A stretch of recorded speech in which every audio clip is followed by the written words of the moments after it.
All right, so follow up to that last video with the major pentatonic. Start on the E string. You can also do that a different shape, same tonality, or same quality of scale, starting from the A string. So I'm going to start from the 3rd fret, and I'll have a diagram above, and we're going to do the C major pentatonic, which is very much the same. 5 notes in the scale.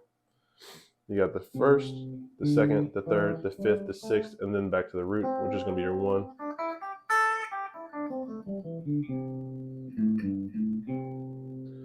And what I want to show that I didn't show in the last video is another way to kind of practice and get the sound in your ear for these types of scales. I'll go through a list of scales in the future, but I just want to start with a few to get started for those of you who are probably learning from the beginning. One way you can practice to get these tonalities really in your ear, say you don't go on YouTube, like I said last time, and go and listen to a backing track. You can also kind of play. I have a metronome I usually play with sometimes, where I like to pretend like the beats are 2 and 4, sometimes 1 and 3, but mostly 2 and 4. And with that, say I pick a scale, I'm going to pick that C major pentatonic like I just showed you. I'm going to play notes from that scale in this position. And of course, that shape is still the same shape if you move it, if you change the root. So that's E flat major pentatonic, D flat major pentatonic. But anyway, back to what I was saying. I'll take the shape like that, play against the metronome, and just kind of get that in my ear, and just kind of play around with that. There's no, and just play with it till your fingers get comfortable playing in some playing that sound, playing in that position. So here's an example. I'm gonna have the metronome at 80. Now remember, I'm using the beats as like 2 and 4 in my head, and I'm just thinking if I was grooving on a C chord, that could be C major or C dominant or some kind of tonality of C major. And this is how I would kind of practice. So this will be 1, 2, 3, 4, 1, 2, 3, 4.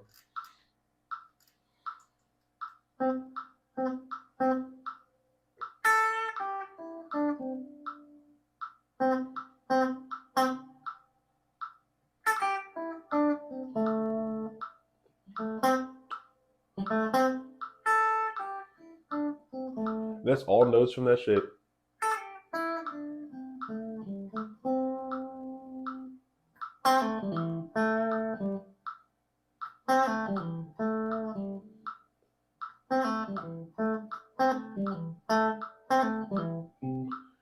And that's just kind of playing around.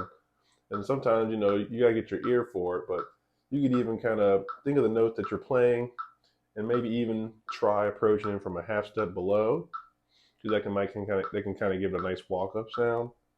Works really good for the core tones of C, so it really works good on the thirds and sometimes the fifths, but also the root. And what I mean is this.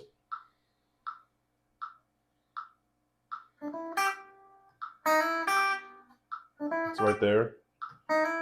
Now that's not part of that scale, but you're walking up to it, which is kind of hip. It still just has that nice C major tonality.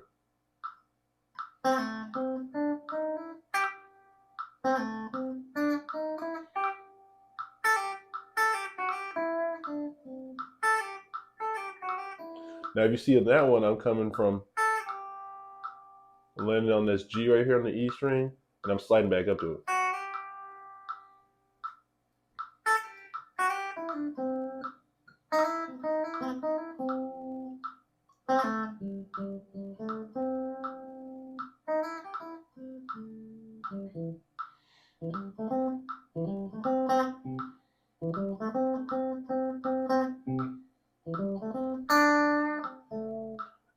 Then once you learn more scales, you can kind of mix it up. Like, you can kind of mix a blues scale in.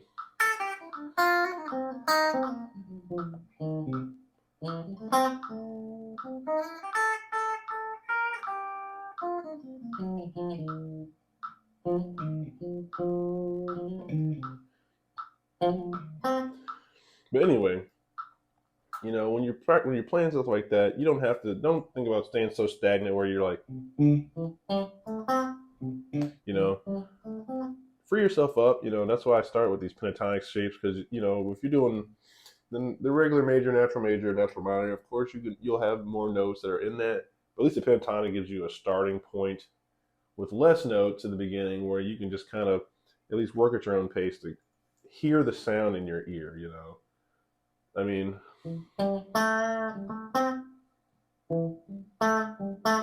that's within the pentatonic scale. I'm only using 4 notes. Hmm. You know.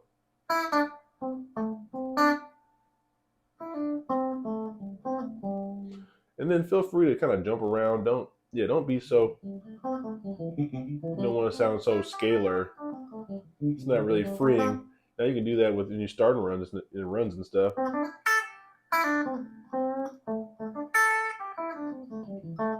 Experiment with what sounds good to you. I talked about last time these double stops where these notes are kind of adjacent.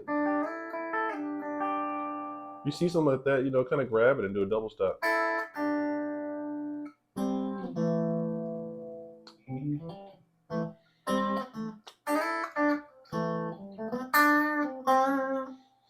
And then once you get better, you can kind of start running. Once you get these shapes familiar, then you work on leading up. But this is just some tips on if you just want to practice kind of at your own pace in a position that's kind of down to 1, so you can just really focus and it's not as confusing. Anyway, if you like that, consider subscribing. I always want to put out videos that hopefully help people. And if you got any suggestions, drop a comment. I'm always willing to share there if there's anything people want to know. Of course, I'm doing these beginner lessons because I know some people need them, but I can also show some advanced stuff too.